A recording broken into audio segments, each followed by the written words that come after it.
8 से ऊपर जाता है वो बर्बादी की ओर जाता है, और 100 क्रॉस किया तो कंप्लीट बर्बाद हो जाता है। और श्रीलंका का डेट टू जीडीपी रेशियो 110% हो गया है। देखिए श्रीलंका को आज़ादी मिली 4 फरवरी 1948 को। यहाँ पे 22 मिलियन लोग रहते हैं यहाँ पर। इसका पुराना नाम सीलोन था। पहले ये भारत से शुरुआत में कई सारी इससे लड़ाइयाँ हुई थी बहुत प्राचीन काल में। भारत के राजा करिकाल आक्रमण किए थे वहाँ पे, राजा राज ने किया था, राजेंद्र चोल ने किया था, देवराय द्वितीय ने किया था, कई समय किया था। उस समय इसका पुराना नाम सीलोन था। इसकी राजधानी भी टाइम टाइम पे बदलती रही। एक समय था जब अनुराधापुर थी, फिर इसके राजधानी कैडी हुई, फिर कोलंबो हुआ, अभी इसका राजधानी श्री जयवर्धनपुरम हो गया है। इसके बड़े शहर की बात करेंगे तो इसके नीचे में हम्बनटोटा शहर जो है यहाँ पर, ये काफी बड़ा शहर है हम्बनटोटा, इसका बंदरगाह यहाँ पर। और यहाँ पर ट्रिंकोमाली इसका पेट्रोलियम रिजर्व बहुत बड़ा है, जिसे भारत ने अभी लीज पर ले लिया। इसका ऊपरी राज्य जाफना कहलाता है। ये वाला जगह जाफना है जहाँ पर लिट्टे नामक एक उग्रवादी संगठन पनपा था। अब इसके बारे में एक एक करके समझते हैं। देखिए श्रीलंका का 2 ही बिजनेस होता है, एक इसके यहाँ खेती होती है, दूसरा टूरिस्ट होते हैं।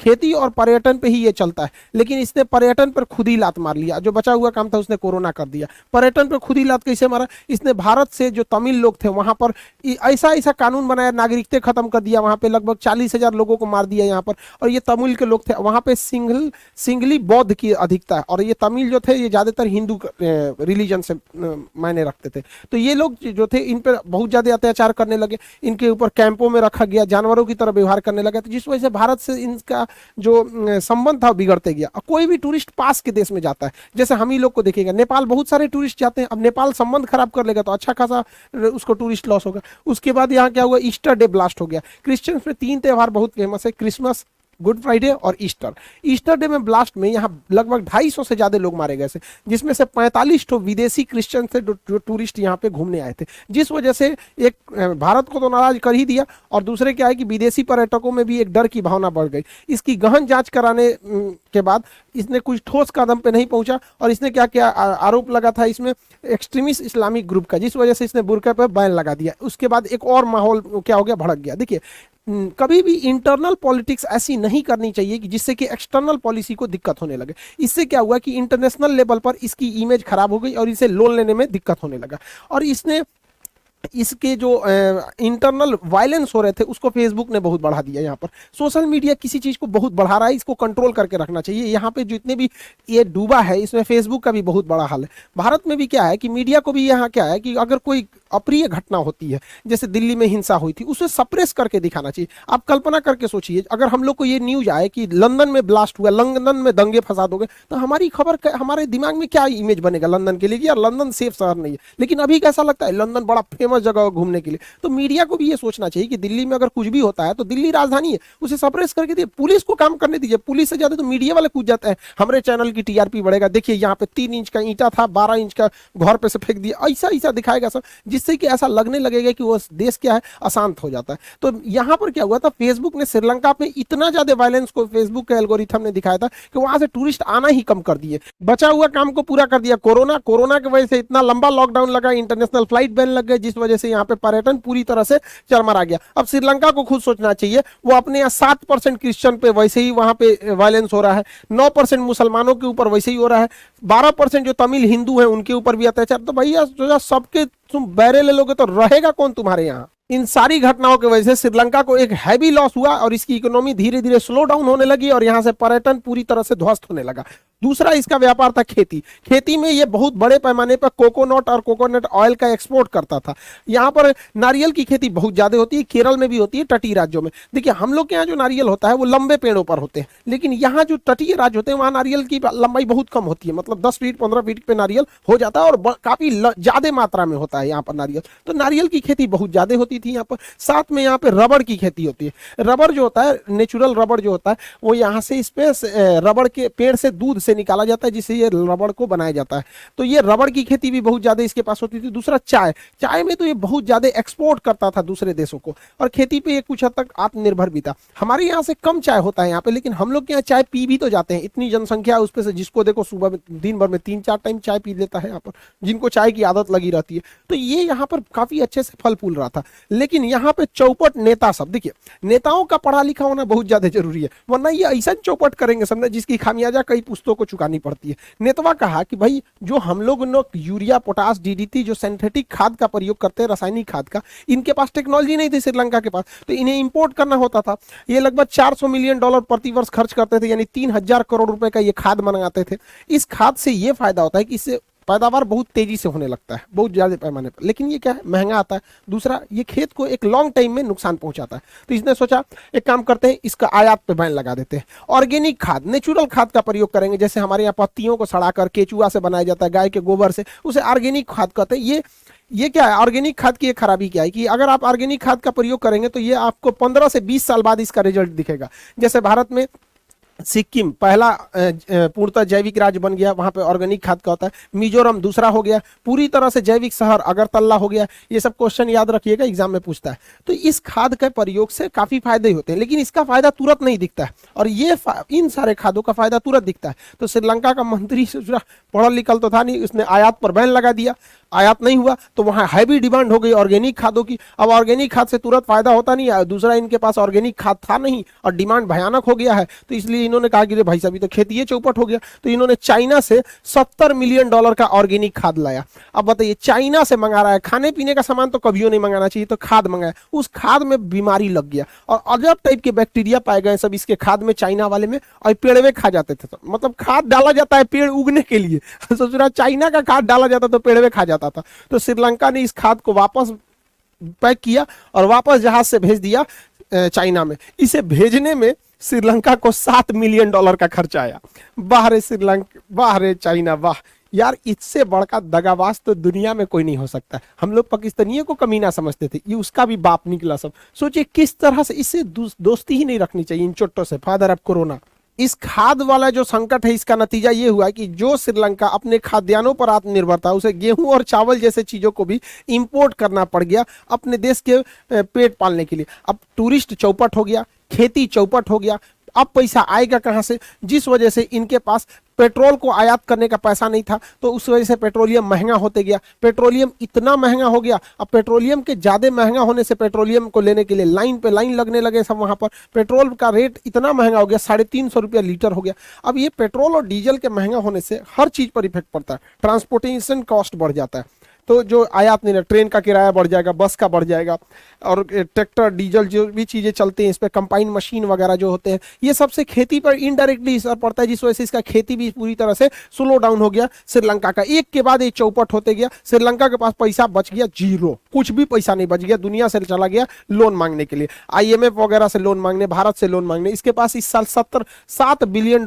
कर्जा चुकाना है और इसके पास पैसा 1 रुपया नहीं है। चाइना कह रहा है कि हमारा लोन चाहिए, वापस चाहिए। चाइना यहाँ पर, चाइना से जाए हम्बन टोटा बंदरगाह बनाए, ससुरा तो नहीं रहे कि ठीक है नहीं बंदरगाह बनाएंगे यहाँ पर, वो लोन लेके। अब आप सोचिए ना, किसी का कम पैसा है, लोन ले ले कह दे महल बनाएंगे, चौपटे ना करेगा ससुरा तो नहीं। यहाँ पर $7 बिलियन का पैसा इसके पास, कोई भी पैसा इसके पास नहीं है। अब IMF से लोन लेने जा रहा है। देखिए, वर्ल्ड बैंक जब लोन देती है तो ये अच्छे कामों के लिए लोन देती है, विकास के लिए, सड़क, पुल, बिजली घर, ये सब बनाने के लिए। IMF लोन देती है, ये बेल आउट पैकेज देती है एकदम लास्ट मोमेंट पे, जब आपके पास तनिको पैसा नहीं बचता है तब देती है, और देने के शर्त रखती है कि आपकी अर्थव्यवस्था को हम कंट्रोल करेंगे। अब बताइए, IMF से लोन लेने का मतलब है कि अपनी इकोनॉमी उसको सौंप दीजिए। यहाँ पर जो भी देश IMF पे लोन ले रहा है, मतलब समझिए वो देश चौपट हो गया। IMF को इकोनॉमी के भाषा में इसे वेंटिलेटर कहा जाता है। जैसे किसी मरीज को वेंटिलेटर लगा है, ऑक्सीजन पे जी रहा है, तो समझिए एकदम सीरियस पोजीशन है। तो किसी देश को पता करना है चौपट हो रहा है कि नहीं, तो देख लीजिए IMF से लोन लिया है कि नहीं लिया, चौपटे हो जाएगा यहाँ पर। तो अभी IMF इनको लोन देगी, अभी काफी लंबा प्रोसेस होगा। इसने सोचा, ऐसा नहीं है कि श्रीलंका अपने को बचने की कोशिश नहीं किया, ये घटना उसके पास पिछले 2 सालों से हो रही थी। इसने क्या किया, 2020 में इसने कहा कि हमने टैक्स हॉलीडे बना देंगे, हम कोई टैक्स नहीं लेंगे, विदेशी कंपनियां कूद जाएंगी ये सोचकर। तो लेकिन कहा जाता है कि अगर दिन खराब हो ना इंसान का, तो ऊंट पे बैठे इंसान को भी कुत्ता काट लेता है। तो यही हाल हो गया श्रीलंका के साथ। जैसे इधर टैक्स हॉलीडे घोषित किया, उसके 2 महीना बाद पूरी दुनिया में कोरोना फैल गया 2020 में, और मार्च अप्रैल तक तो पूरे दुनिया में फैल गया था, और पूरी दुनिया में फैक्ट्रियां ठप पड़ गई, शट डाउन हो गया। जो भी एक तो इनके पास टूरिस्ट खत्म हो गया, खेती खत्म हो गई, पेट्रोलियम खत्म हो गया, पैसा खत्म हो गया। जो कुछ पैसा टैक्स से आता था, इन्होंने सोचा टैक्स कट कर देंगे तो विदेशी आएंगे, विदेशी आया नहीं, उस पर से जो टैक्स आ रहा था वो भी खत्म हुआ। लॉकडाउन में व्यापार खत्म हो गया, पूरी तरह से श्रीलंका जो था कंगाल हो गया। और यहाँ हालत ये हो गई, हर चीज की शॉर्टेज यहाँ देखने लगी। हद तब हो गया जब यहाँ पे पे पेपर की शॉर्टेज की वजह से दो दो बड़े न्यूज पेपरों को बंद करना पड़ा, एग्जाम कैंसिल कराने पड़ गए क्योंकि इनके पास पेपर नहीं है। पेपर नहीं होने की वजह से कई सारी समस्या आती है। इनके पास कोयला खरीदने को पैसा नहीं है, पेट्रोलियम खरीदने को पैसा नहीं है, तो बिजली बनेगा कैसे इनके यहाँ? जब इनके पास बिजली उतना नहीं बने, इनके यहाँ की सबसे लंबी नदी महावली गंगा, ये कई बार एग्जाम में क्वेश्चन में पूछा हुआ है, श्रीलंका की सबसे बड़ी नदी महावली गंगा है, उससे उतना बिजली बन नहीं पाता है। यहाँ इतनी बिजली की शॉर्टेज हो गई कि 2 घंटा ही बिजली आती है। अब 2 घंटा बिजली आने से आप फ्रीलांसिंग का भी काम नहीं कर सकते हैं, इंटरनेट में भी उतना काम अच्छा से नहीं कर पाएंगे क्योंकि उसमें अनटरप्टेबल सप्लाई चाहिए। तो श्रीलंका एक के बाद एक चीजें चौपट होने लगी और महंगाई इतनी बढ़ गई कि चीनी 200 रुपया हो गया यहाँ पर, दूध 2000 रुपया, चावल 200 रुपया, 4200 रुपया गैस सिलेंडर हो गया श्रीलंका में, जिस वजह से यहाँ पे त्राहिमाम मच गया। और यहाँ पर दवाइयां तक को इंपोर्ट करना पड़ा। सोचिए हमारे यहाँ इंपोर्ट क्या होता है, आईफोन की मोबाइल, टेस्ला की कार, मतलब जो हैवी चीजें होती है ना अमीरों के लिए, जो एकदम अमीर लेवल के लोग हैं उनके लिए जो चीजें हैं वो इंपोर्ट होती हैं। जो जरूरत की चीजें होती हैं गरीब और मिडिल क्लास यानी 90% इंडिया की जो चीजें होती हैं जो आम जनता के लिए, वो यहीं पे बनती है। सोचिए यहाँ दवाइयां तक को इंपोर्ट किया जाता है, पैरासीटामॉल का गोली। ये हाल हो गया श्रीलंका का चौपट यहाँ पर। इसे चौपट करने के लिए ऐसा नहीं है कि बर्बाद किया गया है, तो ये सब ने मिलकर बर्बाद किया। हमारे यहाँ इंडिया में देखिए ना, एक दूगो नेतवा मिलकर बर्बाद कर देते हैं। एक कहावत कहा जाता है कि बर्बाद गुलिस्ता करने को बस एक ही उल्लू काफी है, हर सय पर उल्लू बैठा हो आबाद गुलिस्ता क्या होगा। मतलब किसी बागीचा को बर्बाद करने के लिए एक उल्लू काफी है, हर बागीचा के हर डाल पर उल्लू बैठ जाए तो वो गुलिस्ता क्या होगा। यहाँ ससुरा भारत में एक के दूगो नेतवा मिलकर लूट लेता है। यहाँ खानदानी चोर बैठा है सब श्रीलंका में। खानदान हम पूरा नहीं, थोड़ा सा इन सब का खानदान समझाते हैं, बैठ जाते हैं। श्रीलंका में एक मंत्री थे, नाम था उनका एल्विन राजापक्षे। इन्होंने इन्हीं के खानदान ने पूरी तरह डुबा दिया। एल्विन राजापक्षे के 4 लड़का हुआ, गोटेबाया राजापक्षे, महिंद्रा राजापक्षे, बासिल राजापक्षे और चमल राजापक्षे। ये राजापक्षा फैमिली है।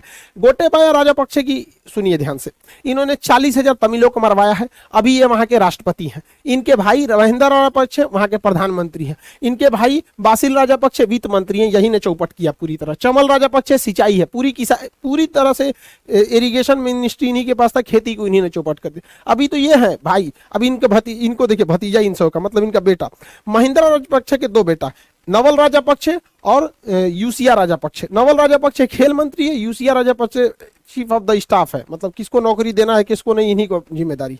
और ये सिंचाई मंत्री वाला है चमल राजापक्षे, इसका 2 बेटा, एक का नाम है सशिंद्र राजापक्षे, इसके हाथ में कृषि है। देखिए वो सिंचाई डुबाया, ये कृषि डुबाया यहाँ पर। और समेंद्र राजापक्षे, इसके हाथ में श्रीलंकन एयरलाइन की पूरी कमांड है। पूरा ससुरा खानदान एक के पास है। ये खानदानी चोरों ने डुबाया है श्रीलंका को। जब ये परिवारवाद ना पूरी तरह से चौपट कर दिया श्रीलंका को, इन्हीं चोट्टों ने मिलकर। अभी तो हम गोतिया में गिनबे नहीं किए, चचेरा ममेरा कजन वजन बड़ी मंत्री है सब इसके पास। 9 बड़े मंत्री एक ही फैमिली से आते हैं। 70% बजट एक ही फैमिली कंट्रोल करती है। तो चौपट तो होना ठीक फिक्स था यहाँ पर।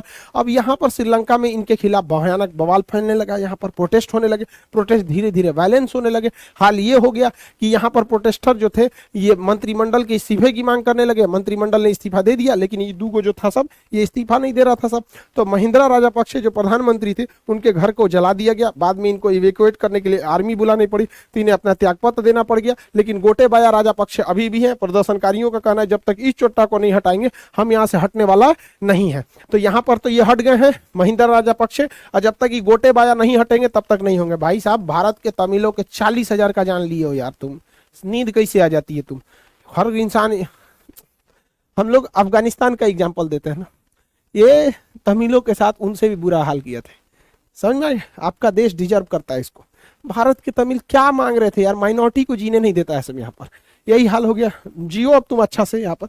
अभी आनंद फानल में नया प्रधानमंत्री बनाया गया रानिल विक्रमसिंघे को। रानिल विक्रमसिंघे इसी के करीबी है सब, चोर चोर मौसेरे भाई। इनका कहना है कि अभी तो ये शुरुआत है, अभी तो पूरा फिल्म बाकी है, पूरा श्रीलंका भी और चौपट होगा। IMF इनको लोन अभी दे नहीं रहा है, दुनिया में जल्दी तो लोन इनको कोई दे नहीं रहा है, अभी ये पूरी तरह से चौपट होंगे। तो हर देश को ये सोचना चाहिए, हर राज्य को सोचना चाहिए कि आप अपना वित्त मंत्रालय किसे दे रहे हैं। अनपढ़ों को दे देंगे तो चौपट हो जाएगा। भारत से भी कई राज्य हैं जिनसे अच्छा संकेत नहीं है। समझिए ध्यान से, किसी भी स्टेट का या देश का GDP जो होता है वो ये दिखाता है कि इस साल वहां पर कितने प्रोडक्शन प्रोडक्शन होंगे एक साल में, और उस जीडीपी के बाद डेट टू जीडीपी रेशियो निकाला जाता है कि जितना प्रोडक्शन एक साल होगा उसका कितना परसेंट लोन चुकाने में जाएगा। तो लोन लेना गलत बात नहीं है, बट एक लिमिट में लेना चाहिए। यहाँ पर कहा जाता है कि जीडीपी का 20% अगर आप लोन लिए हैं तो ये एक नॉर्मल चीज है, यहां तक ठीक है, लेकिन इससे ज्यादा जाता है तो खतरनाक माना जाता है, और 60% क्रॉस किया तो एकदम ये डेंजर हो जाता है। 60% से ज्यादा डेट टू जीडीपी रेशियो नहीं होना चाहिए। अब होगा कैसे भाई, साल भर में हम जितना कमा रहे हैं उसका 60% उसी में ब्याजें चुकाने में, लोन में कर दें, बचेगा क्या हमारे पास। अब ये स्थिति पे भारत के कई राज्य आ चुके हैं, जिसमें सबसे टॉप पर है पंजाब, खतरे का संकेत है यहाँ पर। 53% यहाँ डेट टू जीडीपी रेशियो, देखिए 20 होना चाहिए, 53 है यानी 60 के पास है, तो वहां पे काफी ज्यादा पॉलिटिक्स खराब था यहाँ पर। तो अभी तो वहां इलेक्शन हुए हैं, एक आध महीने सरकार आई है भगवत मान की यहाँ पर। अब एक आध महीने में कौन सरकार क्या कर लेगी किसी को नहीं पता, कम से कम 2-3 साल रुकने के बाद ही कोई बता सकता है कि इस गवर्नमेंट का क्या स्टैंड है। अभी के लिए करेंगे तो बस एक भारतीय मीडिया है और एक नेता है, सब जो सरकार बनते कहेगा सबकी एकदम ये हो जाना चाहिए। तो पंजाब को इस पे स्पेशली ध्यान देना चाहिए क्योंकि अगली दहलीज पे है। दूसरे नंबर पे राजस्थान है, इनका 39% डेट टू रेशियो है। उसके बाद 38% पश्चिम बंगाल का है, 34% उत्तर प्रदेश का है, और आंध्र प्रदेश का 32% डेट टू जीडीपी रेशियो है। यानी ये लोग श्रीलंका जैसी स्थिति के लिए मतलब अब धीरे धीरे जा रहे हैं। 60% थ्रेशोल्ड क्रॉस कर जाएंगे तो बहुत दिक्कत हो जाएगा यहाँ पे। श्रीलंका का डेट टू जीडीपी रेशियो 110% था, इसलिए डूबा यहाँ पर। ग्रीस जो डूब गया 2012 से 15 के बीच में पूरी तरह, उसका डेट टू जीडीपी रेशियो 200% था, इसीलिए पूरी तरह से चौपट होगा। हमारे अगल बगल के कई देश भी हैं जो इसी संकट में आने वाले हैं, जैसे नेपाल। केपी शर्मा ओली याद होंगे आपको, क्या नौटंकी किया था इस बंदे ने, पूरी तरह भारत और नेपाल के रिश्तों को खराब करके रख दिया। ठीक हुआ ये गया, वरना भारत और नेपाल के रिश्ते को एकदम रसातल पे गिरा देता। इसका डेट टू जीडीपी रेशियो 53% है। यहाँ के वित्त मंत्री को पता ही नहीं है कि ये डेट टू जीडीपी रेशियो होता क्या है यहाँ पर। अब सबसे बड़ा खतरा तो पाकिस्तान है। पाकिस्तान का डेट टू जीडीपी रेशियो 74% है। आप समझ सकते हैं ये खतरे के निशान को पार कर चुके हैं, अब कभी भी ये बर्बाद हो जाएगा। खतरा इसलिए है कि पाकिस्तान एक परमाणु संपन्न देश है, और परमाणु संपन्न देश का स्टेबल रहना जरूरी है, क्योंकि अगर वहां गृह युद्ध होगा और श्रीलंका जैसी स्थिति होगी, यूक्रेन जैसा स्थिति हो गया, सीरिया जैसा स्थिति हो जाएगा, तो किसी के हाथ में परमाणु बम लग जाएगा, उससे कहीं चला देगा। अब पता चला आप मोहल्ले के किसी नॉर्मल आदमी को AK-47 निकाल दीजिए तो बरस करेगा इसे 47 लेके ले। तो भाई बड़े हथियार जिम्मेदार देशों के पास होना चाहिए। तो भारत के लिए भी एक चिंता का विषय, वहां आतंकवादी हर गली में एगो मिलेगा, कोनो को मिल गया परमाणु बम सीधे चला देगा भारत के ऊपर, ये नहीं देखेगा कि सोच रहा कितना दूर जा पाएगा नहीं। तो देखिए डर उसको होता है जिसके पास खोने के लिए कुछ हो, जैसे भारत है, अमेरिका है, ब्रिटेन है। ससुरा चुट्टा के पास है ये क्या है जो खोने के लिए यहाँ पर है यहाँ पर। और अफगानिस्तान तो देख ही रहे हैं पूरी तरह से तालिबान के हाथ में चला गया, और इधर म्यांमार देख ही रहे हैं आंग सान सूकी से पूरी तरह मिलिट्री ले लिया है। तो यहाँ पे म्यांमार में तानाशाही होगा, अफगानिस्तान में तानाशाही होगा, तो दूगो इधर से बर्बाद और ये दूगो कर्जा में बर्बाद, नेपाल और ये आपका पाकिस्तान। तो देखिए अब आगे क्या होता है, बट श्रीलंका को तो बर्बाद होना फिक्स है। बाकी दुनिया के देशों से भी हाथ जोड़ कर विनती है कि सीखो कुछ श्रीलंका से, किस तरह बर्बाद हुआ, और चाइना के डेट ट्रैप में मत फंसो। अब भारत के हर राज्यों से कहते हैं कि भाई आप लोग भी अपना वित्त मंत्री सोच समझ के बनाइए कि जिसको ये सब पता हो डेट टू जीडीपी रेशियो क्या क्या होता है। इसे ही नहीं कि उठा के बना दे इसे महिंद्रा राजपक्षे टाइप का कि डुबा देगा। आई होप आप इसको समझे होंगे। और अगला बैच जो है हिस्ट्री का है, परसों से मंगलवार से स्टार्ट हो जाएगा हिस्ट्री का बैच।